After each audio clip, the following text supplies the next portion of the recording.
Hai, selamat pagi para student sekalian, kelas 12 yang belajar agama bersama Sarah Risman. Kita masuk pada bab 5, ini bab terakhir ya anak-anakku ya. Bab terakhir kalian belajar agama di sekolah, tingkat menengah atas. Kita setelah mempelajari mulai dari SMP kemarin, ke SMA, sekarang kita masuk ke dalam kehidupan bermasyarakat. Maka pada bab 5 ini adalah peran serta umat Katolik dalam pembangunan bangsa Indonesia. Kita menyadari bahwa keanekaragaman bukanlah halangan, melainkan kekuatan untuk membangun bangsa dan negara tercinta ini. Untuk itu, kita umat Katolik ikut serta menciptakan iklim persaudaraan, iklim kekeluargaan antar sesama, anak bangsa untuk apa? Saling melayani dan dalam semangat gotong royong untuk melayani kepentingan umum. Dengan semangat kebersamaan dalam pembangunan, kita menjadi tanda keselamatan dan turut mewujudkan kerajaan Allah di bumi Ibu Pertiwi. Untuk membangun kesadaran akan peran serta kita sebagai umat Katolik dalam pembangunan bangsa Indonesia yang adil dan sejahtera sesuai cita-cita bangsa Indonesia. Sebagai umat Kristiani hendaklah berusaha dan berjuang untuk membangun bangsa dan negara yang berpijak pada moralitas Kristiani, mengutamakan kepentingan umum. Dalam bahasa yang sedikit ilmiahnya, bonum commune, kebaikan umum, kebaikan bersama. Yaitu kesejahteraan yang merata bagi seluruh warga. Nah, kita meneladani Yesus sebagai tokoh sentral iman kita yang mewartakan kabar baik tentang kerajaan Allah. Itu nanti ada dalam Lukas 4 ayat 18-19. Selama hidupnya, Yesus tetap komit dan berusaha mewujudkan misinya itu. Untuk itu, para anakku sekalian, mari belajar, mari berproses, mari kita awali pembelajaran ini dengan doa.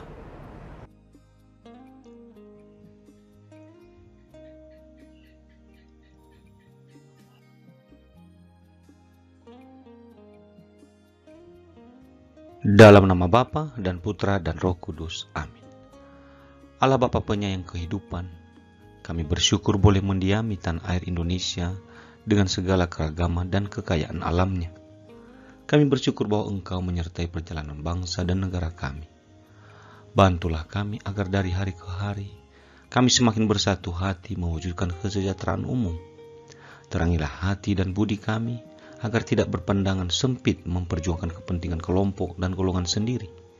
Demi Kristus yang menyayangi semua orang, dan yang telah wafat menebus dosa manusia, dalam persekutuan Roh Kudus, hidup kini dan sepanjang masa. Amin. Dalam nama Bapa, Putra, dan Roh Kudus. Amin. Nah, kita coba melihat sekarang situasi masyarakat kita.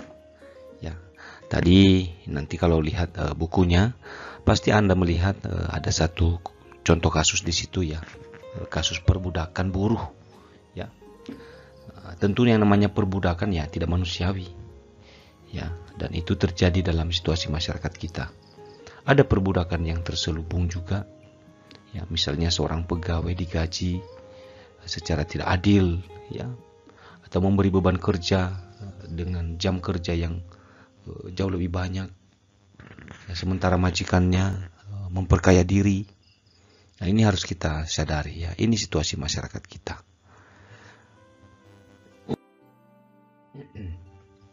Nah, kita melihat pembangunan yang bermartabat. Ya, pembangunan itu sebenarnya harus merata dan harus mengenai seluruh kepentingan umum, tidak hanya kepentingan kelompok tertentu. Maka ini semua sebenarnya dibarengi dengan situasi politik, situasi ekonomi ya, yang terjadi di sekitar kita. Situasi politik tak pernah lepas dari yang namanya kepemimpinan ya, kepemimpinan politik ya, mulai dari presiden secara nasional ya, secara teritorial oleh gubernur, wali kota ya, dan di sekitar kita ya. Nah, begitu juga level ekonomi, ada level global ya, ada level nasional, dan ada yang teritorial seperti kota kita Pekanbaru ini.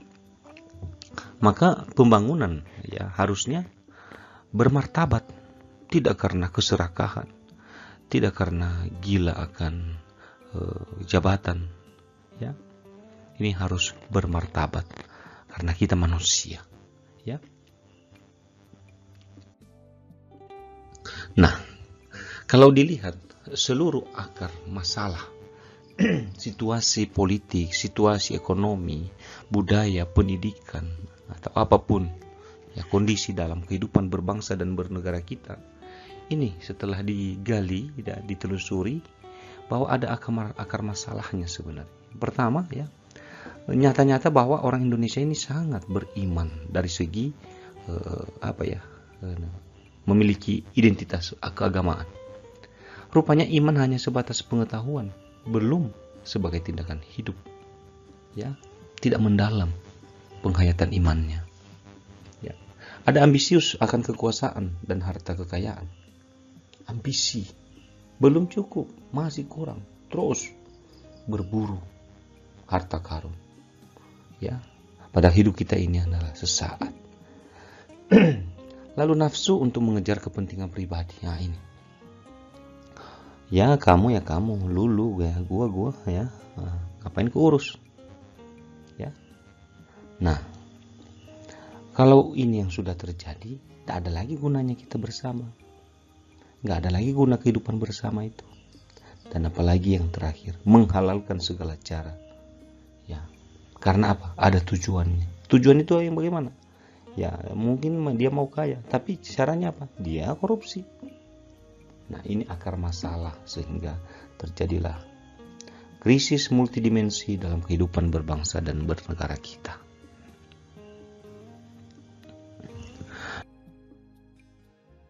Nah kita coba belajar dari ajaran kitab suci ya. Nah, tentang membangun masyarakat. Lukas 4 ayat 18. Roh Tuhan ada padaku, oleh sebab ia telah mengurapi aku untuk menyampaikan kabar baik kepada orang-orang miskin, dan ia telah mengutus aku. Nah, ini. Kepada orang-orang miskin. Ayat 19. Untuk memberitakan pembebasan kepada orang-orang tawanan, penglihatan bagi orang-orang buta, membebaskan orang-orang yang tertindas, memberitakan tahun rahmat Tuhan telah datang. Ya, ini semua bisa ditafsirkan dengan baik.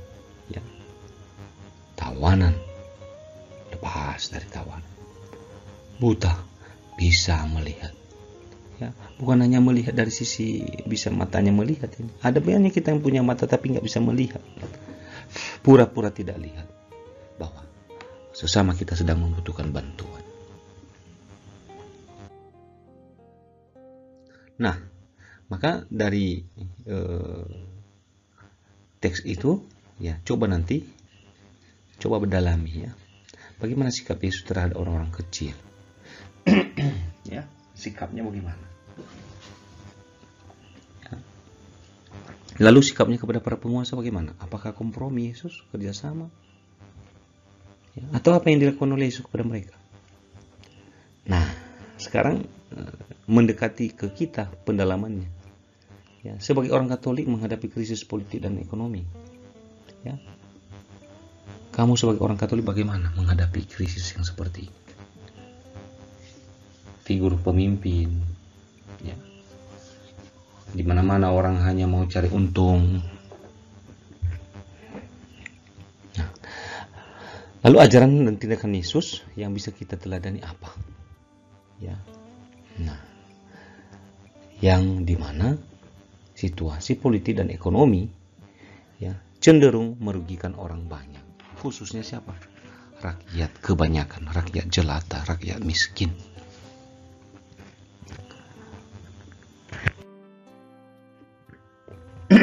Nah, kita lihat sedikit gambaran ya politik pada dan ekonomi pada zaman Yesus. Ya. Kita tahu sendiri bahwa ketika Yesus lahir, ya, bangsa Israel sedang dijajah oleh Roma. Lalu di antara orang Yahudi itu diangkatlah raja boneka. Artinya ada raja yang berpihak kepada penjajah. Berarti apa? Korbannya adalah masyarakat. Nah, yang kedua, maka akan diberikan beban pajak yang sangat luar biasa banyak. beban pajak rumah ibadat, beban pajak dari pemerintah, beban pajak tanah. Untuk apa? Dia setor kepada pemimpin Raja Boneka ini yang diangkat oleh penjajah, lalu untuk penjajah, untuk Roma. Dan terjadi diskriminasi berbagai lini kehidupan masyarakat.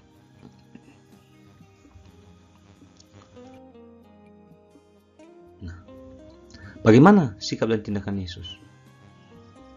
Dia menawarkan pembebasan. Anda harus bebas.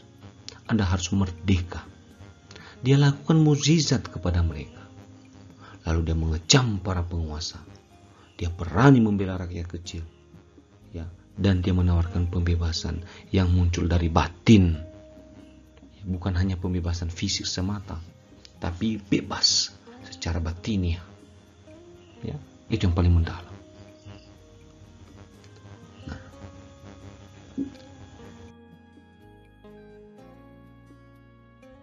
maka begitulah pembelajaran kita hari ini. Ya, silakan perdalam terus bahan-bahan ini untuk nanti bisa mempersiapkan dirimu untuk ujian akhir ya sekolah ya, dan di atas itu semuanya tentu untuk kamu praktekkan dalam kehidupan sehari-hari. Maka mari kita tutup dengan doa. Dalam nama Bapa, Putra, dan Roh Kudus. Amin. Allah Bapa yang Maha Pengasih dan Penyayang, kami bersyukur padamu atas komunitas-komunitas masyarakat yang kini memenuhi bumi ciptaan. Kami bersyukur atas kebinekaan yang Kau taburkan dalam masyarakat kami. Suku, kebudayaan, pendidikan, pola hidup, dan agama. Namun kami dapat tinggal bersama sebagai saudara yang saling menghargai dan saling membantu dalam semangat kerjasama. Sudilah Engkau memupuk semangat persaudaraan antar warga masyarakat kami. Jauhkanlah masyarakat kami dari perpecahan. Semoga kegembiraan dan harapan, duka dan kecemasan warga selalu mendapat perhatian dari seluruh masyarakat. Doa ini kami sampaikan kepadamu dengan perantaraan Kristus Tuhan kami. Amin. Dalam nama Bapa, Putra, dan Roh Kudus. Amin.